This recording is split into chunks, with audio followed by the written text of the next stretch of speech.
గురుజీ గోదావరి ఖని నుంచి జయా కాలర్ లైన్లో ఉన్నారు, వారితో మాట్లాడదాం. హలో.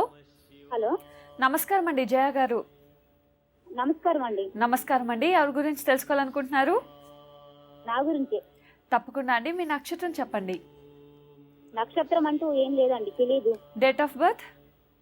డేట్ ఆఫ్ బర్త్ ఉంది, కాకపోతే అది కరెక్టో కాదో తెలియదు. చెప్పనా? సుమారు ఎంత వయసు ఉండొచ్చు మీకు? సుమారు 25. సరేనండి, మాట్లాడాను గురూజీతో. నమస్తే అమ్మా. నమస్కారం గురూజీ, బాగున్నారా? నమస్తే తల్లి, బాగున్నానమ్మా పరమేశ్వర అనుగ్రహంతో. చెప్పండి. గురూజీ, మీరు నా గురించి తెలుసుకోవాలనుకుంటున్నా. సరే తల్లి, ఏం చదువుకున్నారు మీరు? ఎంత దాకా చదువుకున్నారు? డిగ్రీ కంప్లీట్ అయిపోయింది. డిగ్రీ కంప్లీట్ అయిపోయింది. మరి అందులో అంటే గవర్నమెంట్ జాబ్ ఉందా లేదా నాకని. వస్తాయి తల్లి, మీరు మంచిగా కోచింగ్ తీసుకోండి. మీరు బాగా చదివితే ఖచ్చితంగా నీకు వస్తుంది తల్లి. కార్తీక మాసంలో ఫాస్టింగ్ అని కూడా ఉంటాను, దేవుడు ఏదైనా హెల్ప్ చేస్తాడని. ఫాస్టింగ్ ఉంటారా? అవును గురూజీ. ఎలా ఫాస్టింగ్ అంటే ఎలా ఉంటారు చెప్పండి. ఫాస్టింగ్ అంటే మార్నింగ్ నేను టీ తాగుతాను. ఆ, అంటే ఇక ఎప్పుడైనా ఎడ్డికి లేస్తే తాగుతూనే ఉంటా. అన్నం తిన్ను, మళ్ళీ నైట్ నేను వచ్చేసరికి 7, 8 అయింది, ఒక్కొక్కసారి 9 కూడా అయ్యింది, అప్పుడే తింటాను. అంటే రాత్రి భోజనం తింటావు, ఉదయం నుంచి సాయంత్రం వరకు ఫుల్ ఫాస్టింగ్ అయితే? ఫుల్ ఫాస్టింగ్ గురించి. అయ్యో, నువ్వు అలా ఉండకూడదమ్మా, నీకు అనారోగ్యం వస్తుంది, ఇంకా చిన్న వయసు. యాసిడిటీ వస్తే ఏం చేస్తావు? ఏం చేయమంటారు గురూజీ, దేవుడు కరుణిస్తాడని అట్లుంటున్నా. అమ్మా, దేవుడు ఉపవాసాలు చేస్తే దేవుడు కరుణించాడు తల్లి. ఆత్మార్పణ చేయాలంటే మనసు పూర్తిగా భగవంతుని సదా స్మరిస్తూ ఉండాలి. ఉపవాసం అంటే భగవంతుని కోసం జీవించడమే ఉపవాసం. ఫ్రూట్స్ తినచ్చా గురూజీ? తినొచ్చు తల్లి, మీరు ఫ్రూట్స్ అవి తినుకొని బాగా చదువుకో తల్లి, చాలు. నీకు అన్ని శుభం జరుగుతుంది, ఇకేం భయపడకు. మంచి భర్త కూడా వస్తాడులే నీకు ముందరికి, మంచిదే శుభం జరుగుతుంది, ఏం కంగారు పడకు. నీకు ఇప్పుడు ఏం చేయాలంటే రోజు ఉదయం లేస్తేనే 5 నుంచి 6 గంటల్లో స్నానం చేసి పూర్వ దిశన తిరుక్కొని కూర్చొని హనుమాన్ చాలీసా 3 సార్లు, గురుపాదుక స్తోత్రం 1 సారి, తర్వాత గురుపాదుక స్తోత్రం, కాలభైరవ అష్టకం 1 సారి రోజు వీటిని చదువుకోవాలి. అలా చేసుకుంటూ గురువారం రోజు ఎక్కడైనా మేడి చెట్టుకి 5 ప్రదక్షిణలు వేయి. అదే గురువారం సాయంత్రం గురు దేవాలయం, ఏదైనా గురు దేవాలయం ఉంటే వెళ్ళి నమస్కారం చేసుకొని గురు దేవాలయంలో 16 ప్రదక్షిణలు వేసుకొని రా. ఇలా 16 వారాలు చక్కగా చేసుకో. నెక్స్ట్ ఈ ఎగ్జామ్ తీసుకో, నెక్స్ట్ ఇంకొక ఎగ్జామ్ తీసుకో, ఎగ్జామ్ పాస్ చెయ్యి, ఇంటర్వ్యూ అటెండ్ చెయ్యి, నీకు శుభంగా ఖచ్చితంగా మంచి ఉద్యోగం వస్తుంది తల్లి. ఎప్పుడు మా ఆశీస్సులు ఉంటుందమ్మా. నమస్తే. జయ గారు విన్నారు కదా, గురూజీ చెప్పింది పాటించండి, తప్పకుండా శుభం జరుగుతుంది. గురూజీ, మరి ఈనాటి యోగక్షేమం? ఇక ఈరోజు యోగక్షేమం, ఈరోజు చాలా విచారాలు మాట్లాడుకోవాలి. ఇంకా శతభిష నక్షత్రము, తర్వాత రేపు ఆ కార్యక్రమాలు రేపు గురించి మనం మాట్లాడుకుందాము. అయితే ఈరోజు మార్గశిర మాసము, జ్యేష్ఠ నక్షత్రం. మీరు ఈరోజు చిన్నగా పసుపుతో ఒక చిన్నగా ముద్దలా చేసి దాన్ని జ్యేష్ఠాలక్ష్మి అంటూ దానికి పూజించాలి. గురూజీ, విశాఖపట్నం నుంచి మైత్రేయ కాలర్ లైన్లో ఉన్నారు, వారితో మాట్లాడదాం. హలో. హలో, నమస్కారం అండి మైత్రేయ గారు. నమస్తే. ఎవరి గురించి తెలుసుకోవాలనుకుంటున్నారు? నా గురించేనండి. తప్పకుండా అండి, మీ నక్షత్రం చెప్పండి. నా నక్షత్రం మృగశిర నక్షత్రం అండి, మిథున రాశి. సరేనండి, మాట్లాడాను గురూజీతో. నమస్తే అమ్మా. నమస్తే గురుగారు, శతకోటి వందనాలు సార్. మా ఆశీస్సులు తల్లి, చెప్పండి అమ్మా. మీరు తల్లిదండ్రులకు కూడా నా కృతజ్ఞతలు, నా నమస్కారాలు సార్. వాళ్ళ తరపు నుంచి వాళ్ళకి బాగా చేస్తున్నారు సార్. చెప్పండి తల్లి. నా డేట్ ఆఫ్ బర్త్ వచ్చి 8/7/1962 సార్.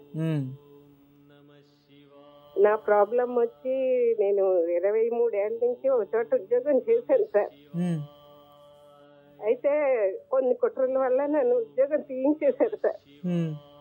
అది ప్రాబ్లం ఒకటండి. నేను ఏది మొదలు పెడితే అది ఫస్ట్ అంతా 2-3 కేసులు సక్సెస్ అయిపోతాయి సార్. తర్వాత వచ్చి ఆ సక్సెస్ నుంచి నాకు ఫెయిల్యూర్ అయిపోతుంది తర్వాత నెక్స్ట్ నుంచి. విపరీతంగా అనారోగ్యం వస్తూ ఉంటుంది, రక్తపానం, ఏదో షుగర్ అని, బీపీ అని, అలాగా అది కామన్ అయిపోయింది అనుకోండి సార్ ఇప్పుడు. గురువు గారు, ఇదే అండి నా పని. సరే తల్లి, శుభం జరుగుతుందమ్మా. ఏం ఉద్యోగం చేసేవారు ఇంతకుముందు? Teacher sir. నేను ఎంఏ బీఈడి, డబుల్ ఎంఏ చేసి బీఈడి చేశానండి. ప్రైవేట్లో చేసేవారు, గవర్నమెంట్ జాబ్? ఒకే institute, private sir. Okay. Private ఒకే ఇన్స్టిట్యూట్ లో ఇంకా మారకుండా చేశాను సార్, తక్కువ జీతానికి. అదే నమ్ముకొని ఉండిపోయిందని నాకు ఇప్పుడు కుట్రలు పన్నేసి తీయించేశారు సార్. ఉన్ని తల్లి, రుణం అంతే అనుకున్నాం. కానీ భగవంతుడు ఎవరికే కానీ ఒక పట్టు మీద కొట్టడం కానీ లేదా ద్రోహం చేయడం కానీ, మీ ఆత్మ సాక్షికి మీకు తెలిసే ఉంటుంది మీరేంటి అని. మీ వల్ల ఎంతమంది స్టూడెంట్కి ఉపయోగం అవుతుంది, మీ వాయిస్ వింటేనే తెలుస్తుంది మీరు ఎంత గంభీరంగా మాట్లాడతారు, మీ పరిస్థితి ఏంటి అని. ఖచ్చితంగా అది అది వేరే వాళ్ళు అర్థం చేసుకోవాల్సిన. అక్కడ ఉండేవాళ్ళంతా చిన్న జనాలు తల్లి. అలా ఆ చిన్న జనాల మధ్యలో మీరు నుంచి బయటకు వచ్చారు, సంతోషపడండి, బాధపడకండి. అర్థమైందా? మనకి ఇది కాకపోతే ఇంకా మంచి ఉద్యోగం దొరుకుతుంది, మీరు కంగారు పడకండి. కానీ ఆరోగ్య స్థానం ఉంచు, ఆరోగ్యం జాగ్రత్తగా చూసుకోండి తల్లి. అది బాగుంటే మీరు ఏదైనా చేయొచ్చు. అవును కదా? ఇప్పుడు మృగశిర నక్షత్రం మీద ఎన్నో అదృష్టాలు ఇచ్చారు సార్. మంచి భర్తని, మంచి బిడ్డని. అవును తల్లి. మంచి ఉద్యోగాన్ని, మంచి పేరు కూడా ఇచ్చాడమ్మా నీకు. ఎక్కడ వెళ్ళినా మీకు 2 చేతులు ఎత్తి నమస్కారం పెడతారు తల్లి. అవునమ్మా. దాని నుంచి మీరు మృగశిర నక్షత్రంలో, మహానక్షత్రంలో జన్మించారు. వృషభ రాశి, మీరు మిథున రాశి చూస్తూ ఉంటారు అనుకుంటా కదా? కానీ వృషభ రాశిలో జన్మించారు మీరు. పేరు మాత్రం దీనికి వస్తుంది.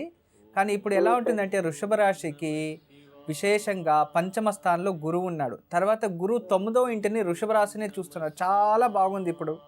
అందువల్ల మీరేం భయపడకండి, ప్రశాంతంగా రోజు గురుపాదుక స్తోత్రం చదువుకోండి. ప్రతిరోజు కూడా ఉదయాన్నే లేచి దగ్గరలో ఎక్కడైనా మేడి చెట్టు లేదు అన్న ఈ ఒక రావి చెట్టు ఉంటుంది, ఆ మేడి చెట్టుకి కానీ రావి చెట్టుకి కానీ మొదల్లో వెళ్ళి ఒక నెయ్యి దీపము లేదా నువ్వుల నూనెతో దీపం వెలిగించి 5 ప్రదక్షిణలు వేసుకొని ఇంటికి వచ్చి ఒక గురుపాదక స్తోత్రం చదువుకుంటాను. రోజు చేస్తూ ఉండండి. ఆ గురు అనుగ్రహం సంపూర్ణంగా మీకు లభిస్తుంది. మీరు ఏదైతే ఆరోగ్యం కావాలనుకుంటారో ఆరోగ్యము లభిస్తుంది. దీనికన్నా మంచి ఉద్యోగము ప్రాప్తిస్తుంది. మిమ్మల్ని ఎవరినైతే అక్కడి నుంచి కుట్ర పొంది బయటకు పెట్టారో వాళ్ళకి కూడా బుద్ధి వస్తుంది. అంటే దేవుడే వాళ్ళు అనుకోవాలి మేము ఆమెను మిస్ అయ్యాము అని. అంతే తల్లి, మీరు ఇంకేం బాధపడకండి. ఖచ్చితంగా ఆ పరమేశ్వర అనుగ్రహం మీపై ఉంటుంది. మీకు శుభమే జరుగుతుంది తల్లి. ఎప్పుడూ ఆ భగవంతుని ఆశీస్సు వల్ల మీకు అంతా శుభం జరగాలని నేను పడుకుంటున్నానమ్మా. నమస్తే. మైత్రేయ గారు విన్నారు కదా, గురూజీ చెప్పింది పాటించండి, తప్పకుండా శుభం జరుగుతుంది. గురూజీ, మరి శతభిష నక్షత్రం వాళ్ళు ఎలాంటి వ్యాపారాలు చూస్తుంది? ఇక శతభిష నక్షత్రంలో జన్మించిన వారు విశేషంగా జ్యోతిష శాస్త్రము, యంత్ర మంత్ర సంబంధిత వ్యవహారాలు, అంతేకాకుండా విషపూరితమైన వస్తువులు, కెమికల్ డిపార్ట్మెంట్స్, తర్వాత కెమికల్ డిపార్ట్మెంట్స్ వ్యాపారము, కెమికల్ వ్యాపారము, విమానయానం అంటే ఫ్లైట్స్, ఎయిర్ టికెట్స్ అంటాం కదా, బుక్ చేయడం, అలాంటివన్నీ చేసుకోవచ్చు, ఏజెన్సీస్. తర్వాత చర్మ వ్యాపారం అంటే లెదర్ వ్యాపారం చేసుకోవచ్చు. తర్వాత దానికి సంబంధించిన ప్రయోగాలయం అంటే ల్యాబ్ టెక్నీషియన్స్, ల్యాబ్ రిపోర్ట్స్ ఇవ్వడం, ఎనీ కైండ్ ఆఫ్ ల్యాబ్స్ పెట్టచ్చు. తర్వాత పాదరక్షలు అంటే చెప్పులు ఇలాంటివి షోరూమ్స్ చేయడం, తయారు చేయడం అలాంటిది. తర్వాత గ్రెనేట్ బిజినెస్ చేయొచ్చు, మైనింగ్ బిజినెస్ చేయొచ్చు. తర్వాత బోర్వెల్ వేయించడము, తీయడము, బోర్వెల్స్ బిజినెస్ చేయొచ్చు, అంటే భూమిలో నీళ్ళు తీస్తాం కదా అలాంటిది. బ్యాంక్ వ్యాపారము, వ్యవహారాలు, స్కూల్ ఏజెన్సీస్, స్కూల్ నడపడము, కాలేజ్ నడపడము. తర్వాత ఏదైనా పత్రిక, మ్యాగజైన్స్ డిస్ట్రిబ్యూషన్స్ తీసుకోవడము, నడపడము, real estates, construction field, cinema distributions, సంగీతానికి సంబంధించిన కేంద్రాలు. తర్వాత ఈ రాజకీయంలో కూడా బాగా వస్తుంది, దాంట్లో సంపర్కం చేసుకోవచ్చు. విదేశీ ప్రయాణాలకు సంబంధించిన ఏజెన్సీ పంపించడం, రప్పించుకోవడం ఇలాంటిది, ఇట్లాంటిది ఏదైనా చెయ్యొచ్చు. కానీ వీళ్ళకి విశేషంగా పార్ట్నర్ అచ్చరాదు, అంటే వీళ్ళకి ఎక్కువ కోపం ఉండేదానివల్ల, అందువల్ల పార్ట్నర్షిప్ బిజినెస్ మాత్రం వీళ్ళు వదిలేసి వేరే దీనికి సంబంధించిన ఏదైనా చేయండి, 100% వీళ్ళకి సక్సెస్ఫుల్ అవుతుంది. అంటే విశేషంగా శతభిష నక్షత్రంలో జన్మించిన వారు ఇలాంటి బిజినెస్లో మీరు చేయొచ్చు. ఇక ఎడ్యుకేషన్ చేసింటే మీరు న్యాయంగం, LLBలో ఇంకా మంచి టాప్ పొజిషన్ వెళ్తారు.